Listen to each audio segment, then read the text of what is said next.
Hi, welcome to Never Settle. I'm here with Jeff and Jacob from Foundation Restoration. How you guys doing today? Good morning. How are you? Morning. Doing good. All right.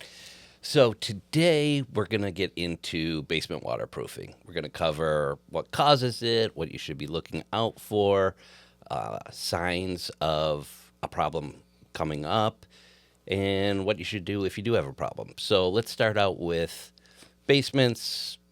Why do they get wet? Take it.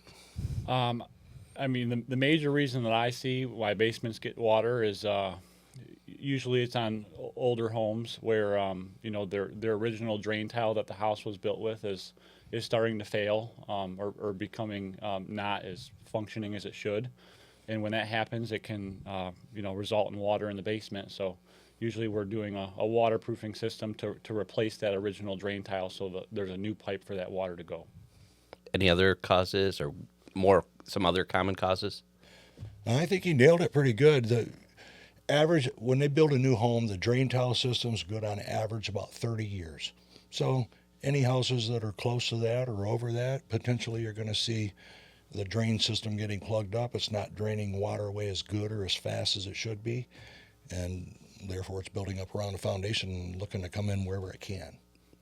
Water Always wins. Yeah. Right? Water finds its way. So, years ago when this happened, they would dig a house up around the outside and dig it down and tar the wall and put new drain tile in, and that was the fix. And just in the last probably 50 years, 45, 50 years, we figured out we can put that drain tile on the inside, and we don't have to excavate. We don't porches, sidewalks, AC units, generators, anything around the house would have to go if you're excavating.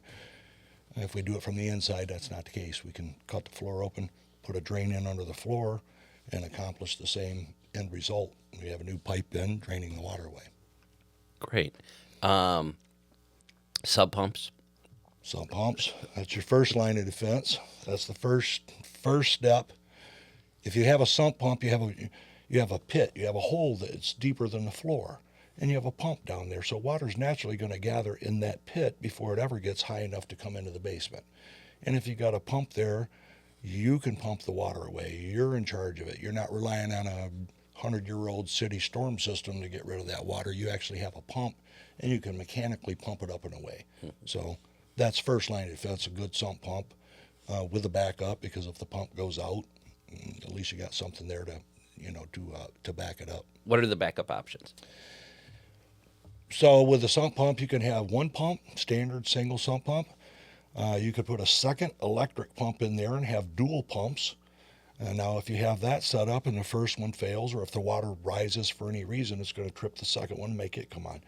So whether the pump went out or whether it's just more water coming in that it can handle, you would have a second pump there. Now, if the power goes out and you don't have a generator, neither one of those pumps are going to work. So they also have a battery backup.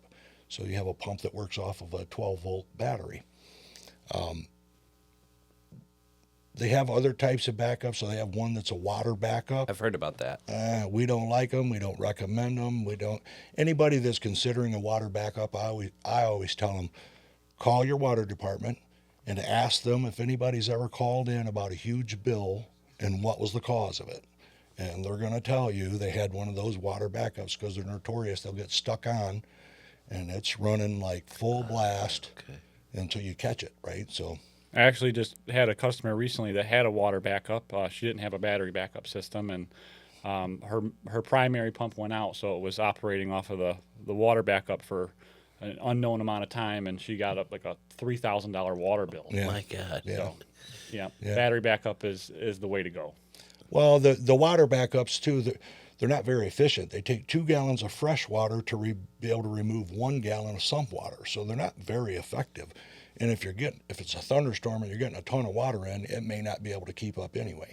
Okay. But the main problem I see with them, they're not very efficient, and they get stuck on, and people don't know about it, and they wind up getting a huge bill. The battery backups nowadays, the ones we use, are Bluetooth, so they'll send you notifications. Oh, that's cool. Yeah, so if that pump's being used at all, it'll send you a notification letting you know, hey, something's going on. And you can also go into the app and see how many gallons an hour, or peak times, or many different items you can look up on the app. But most importantly, it'll warn you if something's going on. Right.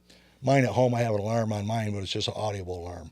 So it goes on. If you're home and you hear it, great, you know something's going on. But if you're not home, you're not going to hear that. And especially if you're finishing your basement or you have an already finished basement, a battery backup is something you need to have. You know, it's going to pay for itself the first time it turns on. Right.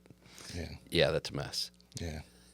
So we're kind of coming into spring. We're going to get a lot of rain. We're going to get probably, well, the melt's pretty much gone here in Michigan, but we know the rain's coming. So from a sub pump perspective, should I be like taking a look at it before the water comes? Yes. What should I be doing? Yeah, you need to make sure it's functional and everything's up to par on it. Really, again, first line of defense, right? So if that pump goes, doesn't matter. Your drainage system could be working fine, but it's just gonna overflow and fill up into your basement. And then the first sign of that would be like water coming through cracks in the basement floor, like hydrostatic pressure building up. Is that correct? Yeah, what happens is when your pump fails, it allows that drain tile to backfill, and if the drain tile gets too full, the water has nowhere to go, so its only option is to come up through the floor and cracks and things like that. Imagine they build a house on a basement. They go there and they dig a big hole in the ground.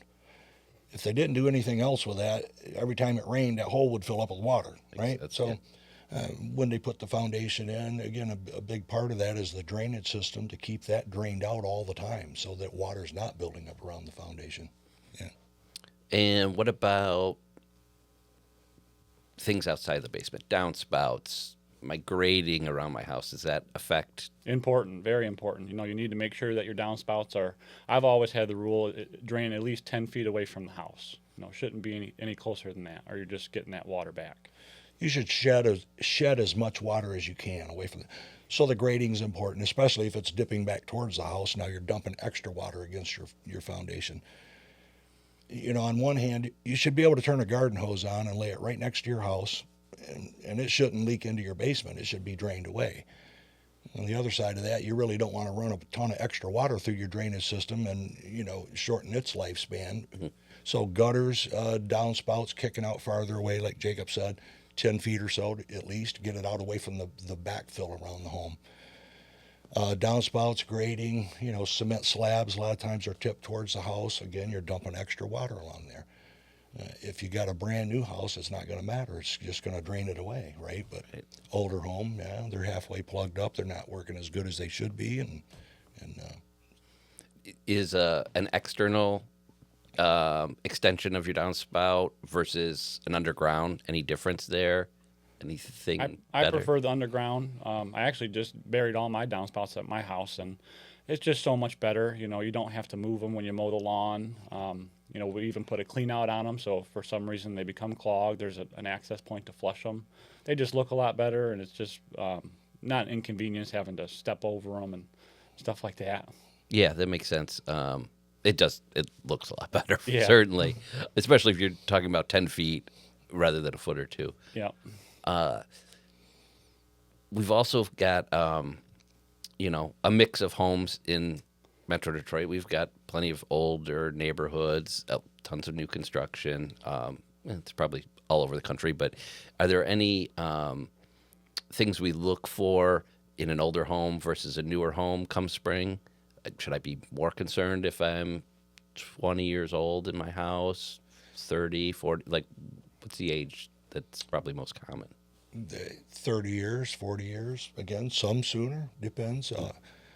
And some houses we go to, they might be 50, 60, 70 years old, and they look really nice. The builder did an excellent job when they did it.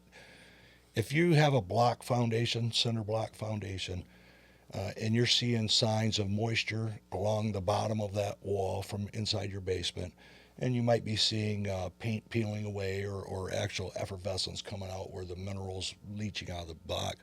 If you're seeing that going on, that's a sign that wall has water in it.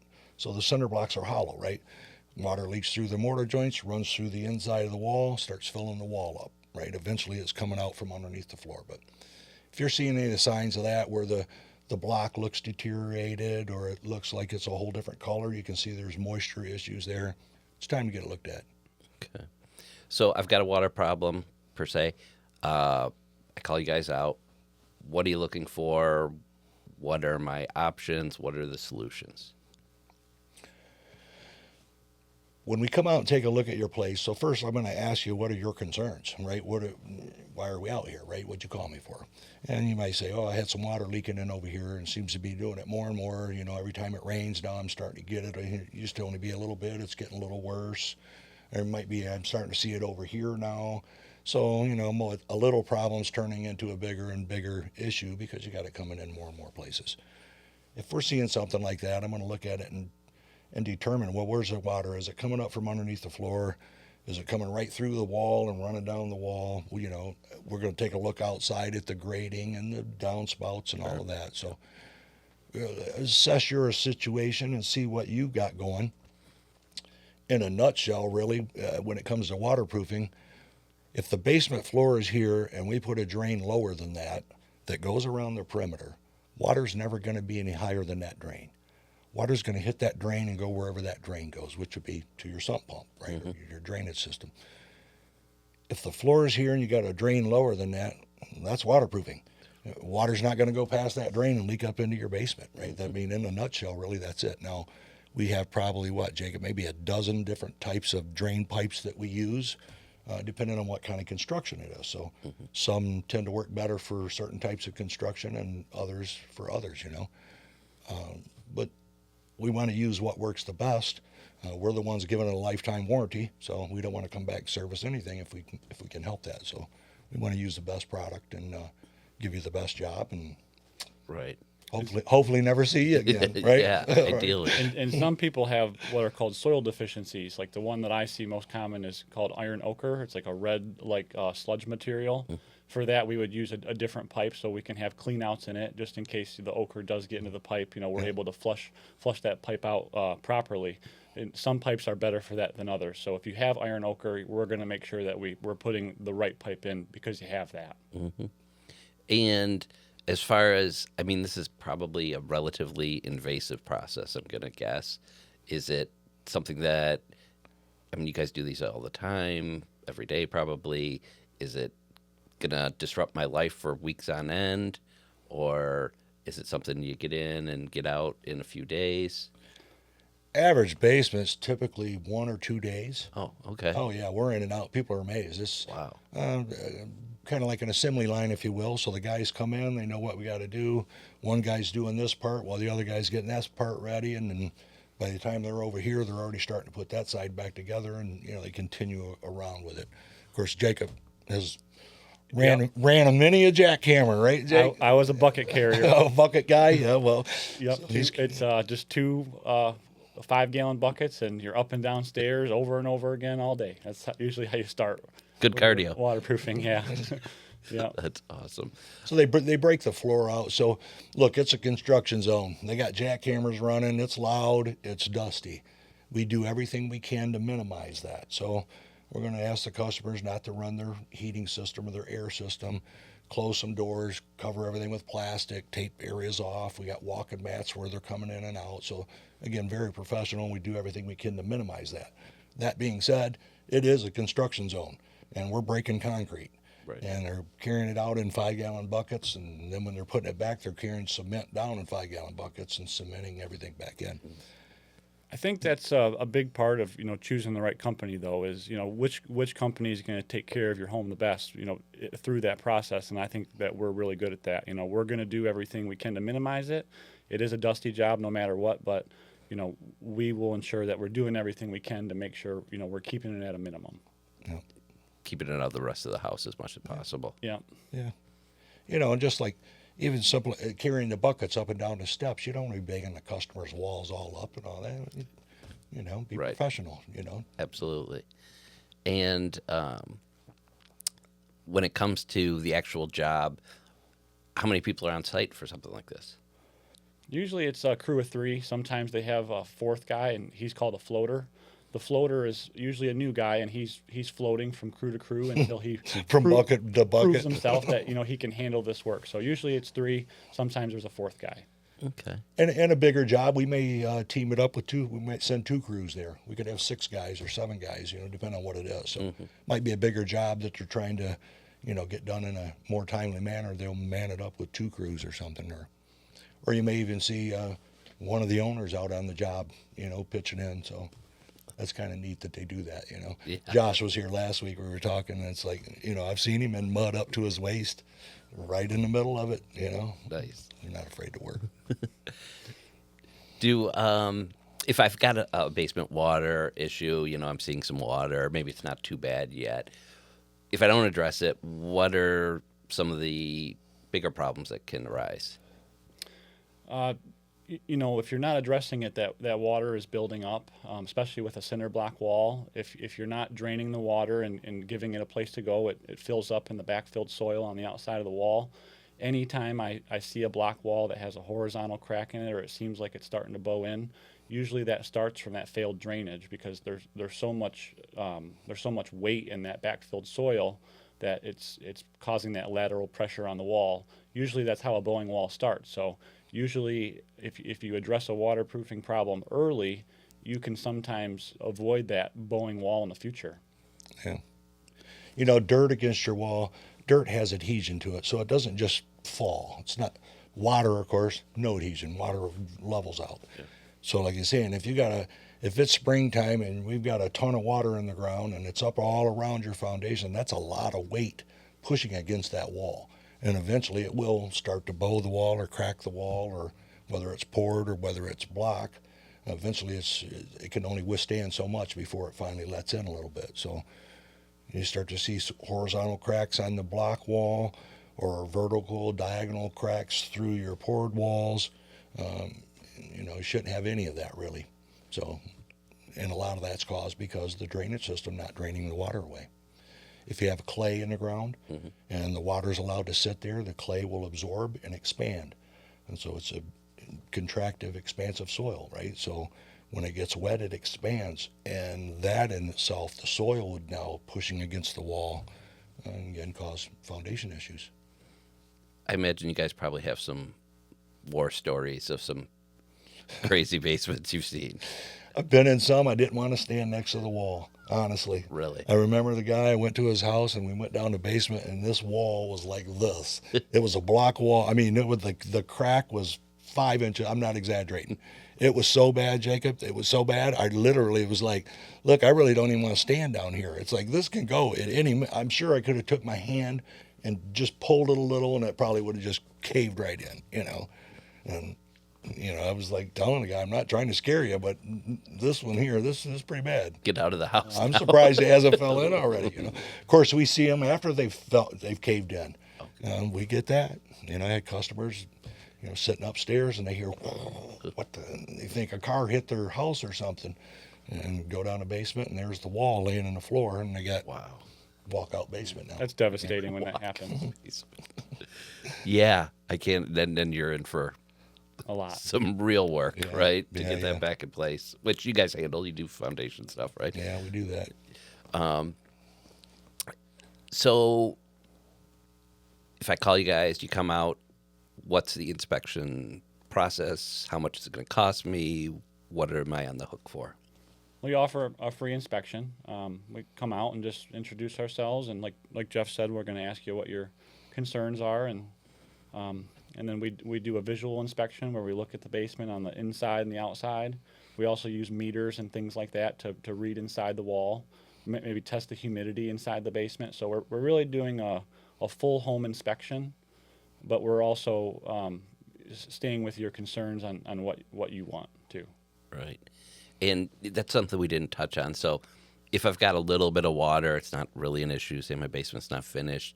There are some health concerns that come along with that potentially too. Yes, definitely with the added moisture in the basement. People that have pre-existing respiratory issues, that moisture that's in the basement that goes upstairs. More than half of the air you breathe above the floor comes from beneath you.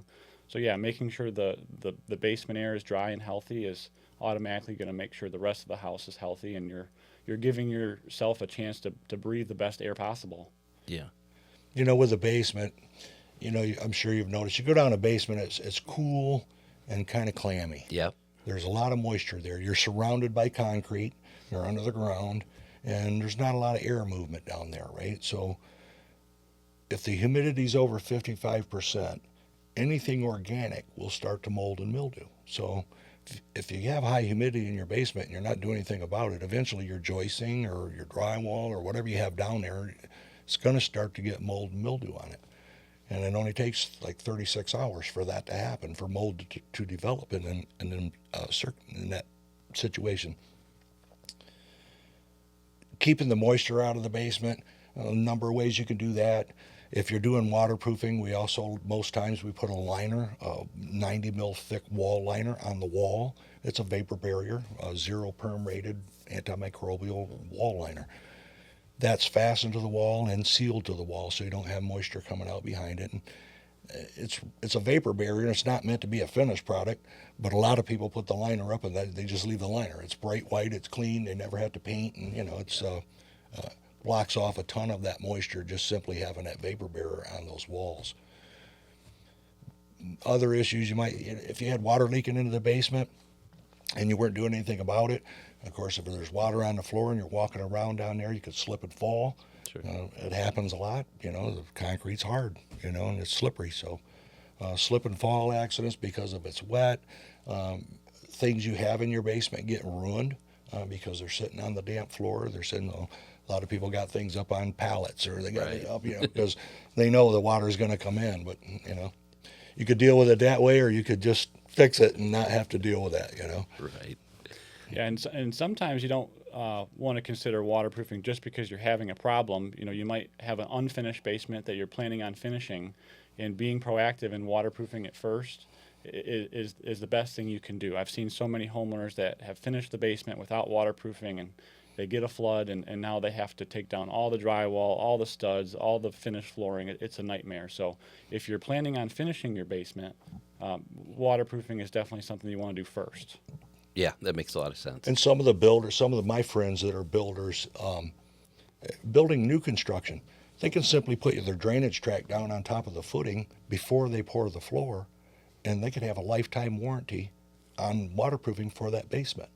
And it's pennies on the dollar for them because we don't have to break any floors out. Sure. We don't have to pour nothing. We're just really supplying them with the drainage that'll sit on that footing. So, again, a lot of my friends that are builders, I've clued them into this and let them know, hey, look, do this, and you'll have a lifetime warranty, not just 1 year or 2 years, whatever you're giving your. So for a builder to be able to offer that right off the bat to a customer would be a nice advantage for him. Yeah, a lot of peace of mind when you're buying a new house. It's a big investment. Yeah. And obviously this is an investment regardless if it's new or an existing older house. But you do offer financing to make it easier and, we do. Attainable, and, so you don't have to put it off. We do. A lot of times this is not the kind of project that somebody really planned for. In most cases, right? Sure. They didn't. It's not like, I'm going to remodel the kitchen, and I know I'm put some money aside for that. A lot of times with foundation repair, especially, or basement waterproofing, it's not something they really knew that they were going to have to do, and now they're looking at that. But we have 0% interest-free financing. We have different promos that run all the time.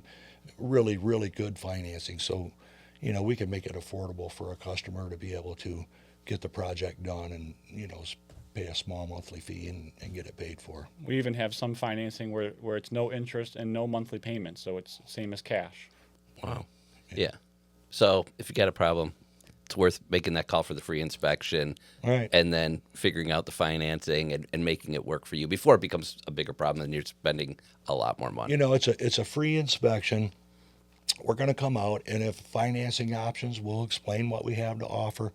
If you want to use our financing, it's a soft pull on your credit, so it doesn't even ding your credit. So we can get you approved, pre-approved, all of that, with really no money out of your pocket even. We could finance the whole entire amount if that's what it needed. Right? Wow. So that's awesome. Thanks a lot, guys. I think we covered a ton of ground here. I think the takeaway is if you've got a problem or you think you might have a problem, give you guys a call, come out and get it checked out before it's a bigger problem. You're ready to get it fixed, give us a call. All right. Thanks a lot.